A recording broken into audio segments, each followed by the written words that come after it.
interesante o ver al lemur en la isla de Pascua, cómo tiene esos ojos, la observación que hizo el hermano, ¿verdad? De ver esos ojos. ¿Cómo la explicaste? No, que tienen como una deformación en el ojo y hace que la figura salga, bueno, desproporcionada, alargada. Es lo mismo que le pasó al Greco, al pintor, que tenía esa manía de hacer las manos largas y los rostros largos también. Un problema de percepción visual. ¿Cuándo empieza a cortar? ¿Cuándo empieza? Cuando termine la tercera. Años. Vamos a ponerle unos 800, 1000 años, a unos milloncitos de años, algo así, ¿no? Así le pondría yo. Ya la destrucción, nos dice Blavatsky, hace 12.000 años es la última. Ahí es la última, ¿verdad? Y lo interesante de esto es otra cosa que no está aquí, y es que como la cuarta raza ya escribía jeroglíficamente, ¿verdad? Y habían récords, ¿se dice? Registros. Habían escritos, Registros. ¿verdad? Registros, gracias. Y habían registros de los arahats, de los maestros de sabiduría, y habían bibliotecas extraordinarias, y esa es la herencia de los maestros de sabiduría. De ahí salieron las estancias de Cian. Las páginas más viejas, ¿se recuerdan? Es como nos describía a Blavatsky. Yo sé que todos ustedes se acuerdan, pero que algunos nos dijeron que no tienen la doctrina secreta. Fíjense cómo comienza el proemio. Fíjense, imagínense que esto es un libro atlante, escrito en un lenguaje que ya no existe, y oigan a Blavatsky. La que escribe estas líneas tiene a la vista un manuscrito arcaico, una colección de hojas de palma impermeable a la acción del agua, del fuego y del aire, por un procedimiento específico desconocido. En la primera página, un disco de perfecta blancura, destacándose sobre un fondo de un negro intenso. En la página siguiente, una hoja, un jeroglífico. ¿Vieron? Hoja atlante. Muy antigua. No es que está llena de palabras, no, es un idioma muy arcaico. Las últimas estancias, por ejemplo, no las últimas, pero la estancia 6, cuando ya nos dice ella, por el poder de la Madre de Misericordia y Conocimiento, Kuan Yin, la triple de Kuan Sha Yin, esto es chino ya, ¿verdad? Ya está escrita esa estancia en chino. Bien diferente, ¿verdad? El sentimiento que ofrece la lectura de la primera página de la lectura de la estancia 6. ¿No les parece bonito? Por el poder de la Madre, bien, sí, misericordia y conocimiento, Kuan Yin, la triple de Kuan Sha Yin, ya es bien chino, no atlante. Atlante, muy jeroglífico. Y fíjense, una hoja, un símbolo. Segunda hoja, y así vamos adelante. No lo vamos a estudiar, eso es como Génesis, ¿verdad? Pero estos símbolos son las ideas de Platón, las ideas del universo. Cada símbolo es una idea luminosa. ¿Alguna pregunta? No, el tema de la religión sexual es el culto fálico. Es el culto fálico. Sí. La falocracia que habla ella en un no sé qué capítulo es. Los pueblos primitivos, que de hecho los obeliscos que vemos en las ciudades, como el de Washington o el que hay en Barcelona, en cualquier ciudad del mundo, son una herencia de esta época. Exactamente. Es una forma de definir el Kundalini y el poder que tenía, claro. Que tiene, vaya. Claro. Bueno, también las catedrales pues, que tienen los lamparas, también la Blavatsky explicaba que eran símbolos fálicos. Pero ya los libros también, lo que pasa es que no están... Entonces, los primeros gérmenes del antropomorfismo y de la religión sexual. La pregunta entonces es, y tenemos que visualizar la idea de la cuarta raza. ¿Quiénes fueron? ¿Cómo fuimos en esa época? ¿Por qué necesitábamos a una religión ya institucional? ¿Por qué necesitábamos a un sacerdote, a un chamán, a un, ¿verdad?, intermediario entre aquí y allá? Porque se perdió eso. ¿Por qué se perdió eso? Aquí lo dice, está en la misma línea. Perdemos el tercer ojo. ¿Ven? Al perder el tercer ojo, ya necesitamos a alguien. Hermano, ¿qué viste arriba? Tú puedes verlo de arriba, sí, descríbeme. Descríbeme tus imágenes, descríbeme tu relación, cómo puedo yo relacionarme.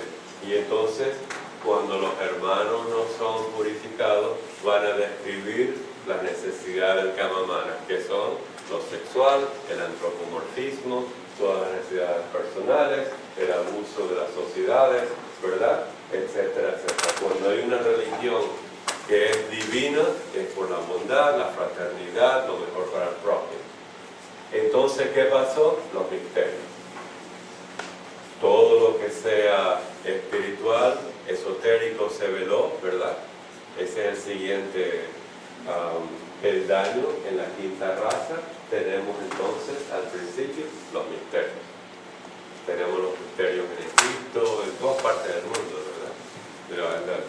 Tenemos en México, en Sudamérica, en Egipto, Grecia, India. Tenemos los misterios. ¿Por qué son los misterios? Porque ahora la verdadera visión de las ideas del universo, que son tan poderosas, con la raza de la historia de las razas de la humanidad, se veló.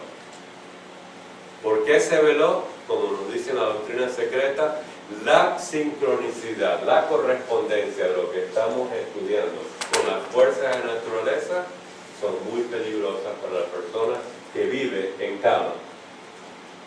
Para nosotros es más difícil correlacionar porque ya han pasado millones de años desde la pérdida del tercer ojo.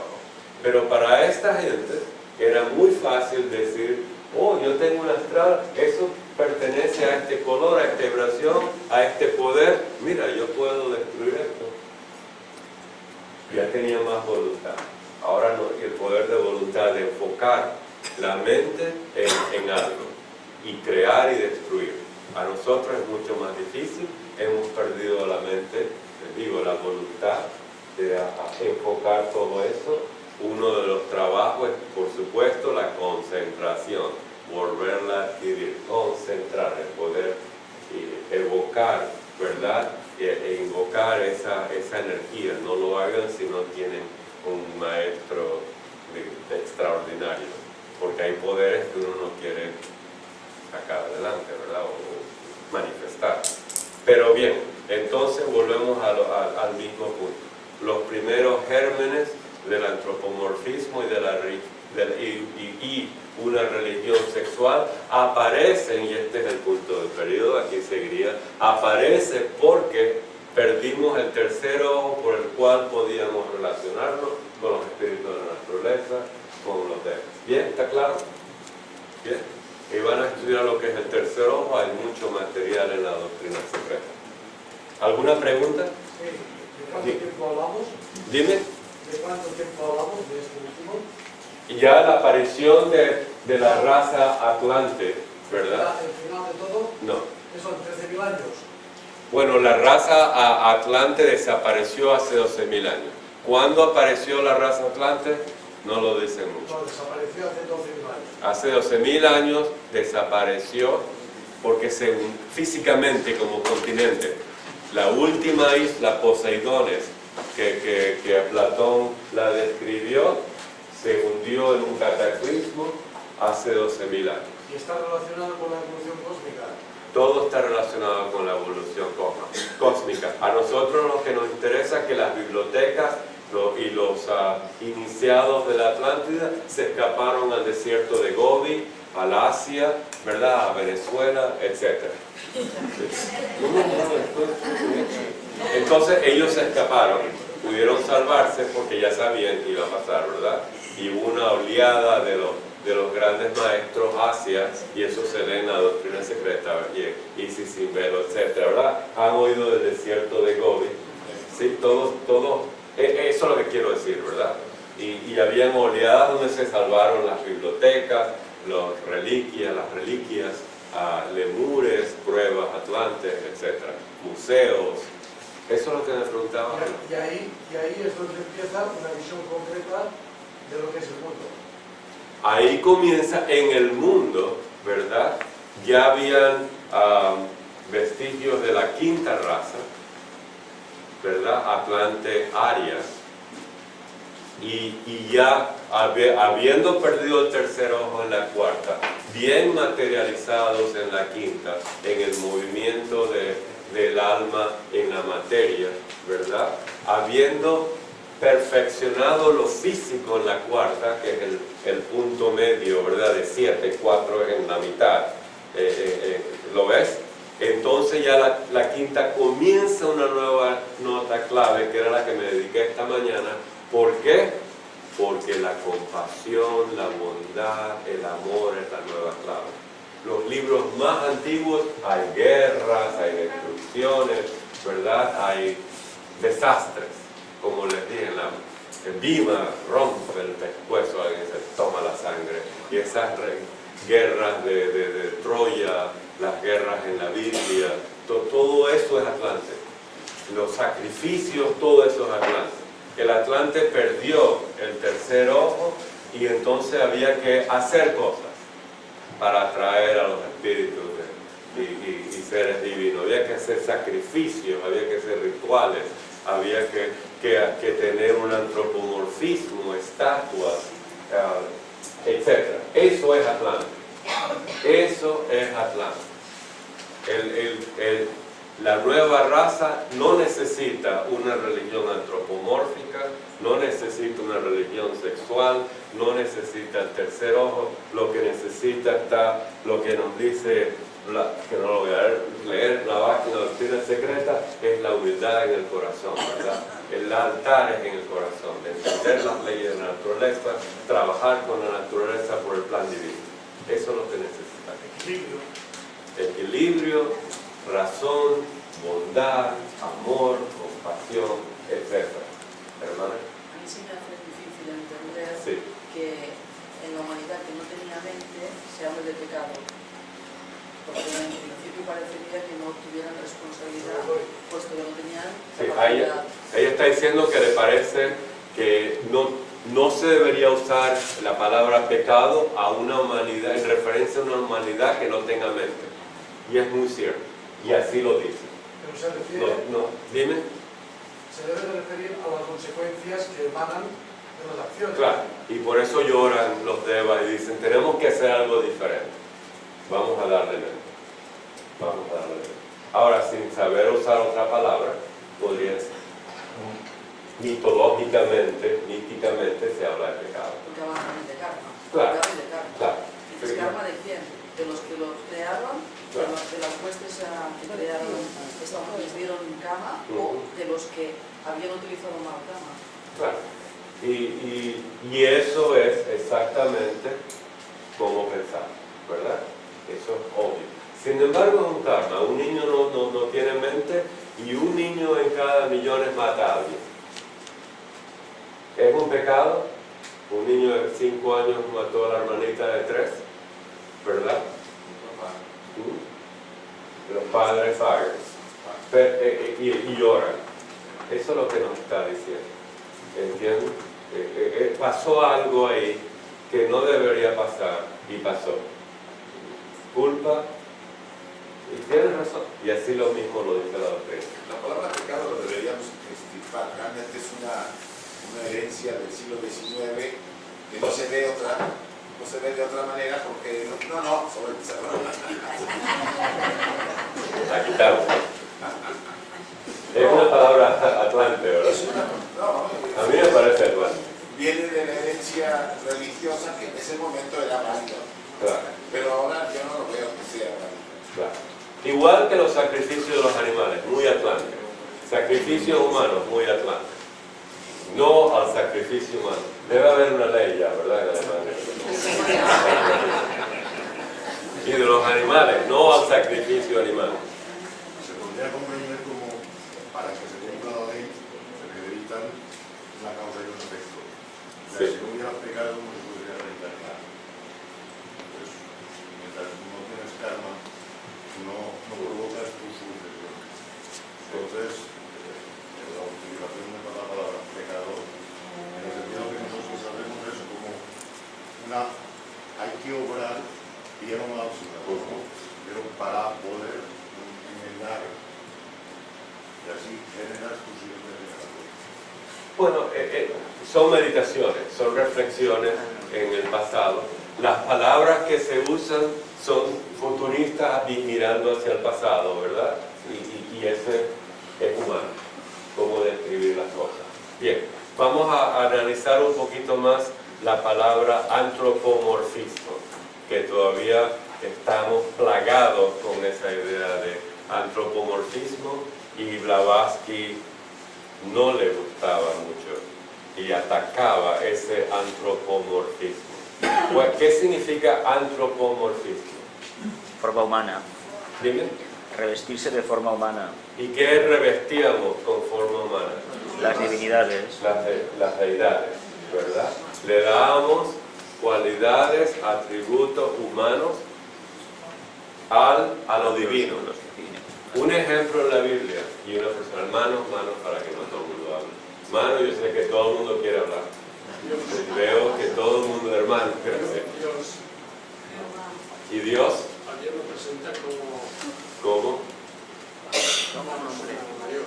Como un viejo con barba, detrás de una nube, Sentado en un y trono en con las deseos, ¿verdad? Por ejemplo, si decimos Zeus o Júpiter, ¿verdad? Y en la luna de Hera, tráeme una Coca-Cola. ¿Verdad? Apolo, ¿qué estás haciendo? Y ¿verdad? Oye, qué ninfa tan bella. Hera, tráeme la Coca-Cola, ya yo vengo. ¿Verdad? Así lo presentan, bien antropomorfizado. ¿Qué dijo Platón cuando le preguntaron sobre eso en la República? Hay que censurar. Mira, dijo dos cosas. Uno, los niños no pueden discernir lo que está velado por esas acciones que lo que es verdadero. Los niños en la educación, si leen a Homero, no van a comprender, ¿verdad?, lo bello del universo si leen a Homero. Por eso él estaba en contra de eso. Y dijo, ¿por qué no censuramos esta literatura? Dios mío, algo se dijo, ¿no? Dios mío. Y se horrorizaba, porque el niño dice, bueno, si Zeus lo puede hacer, ¿por qué no yo? ¿Verdad? ¿No es así?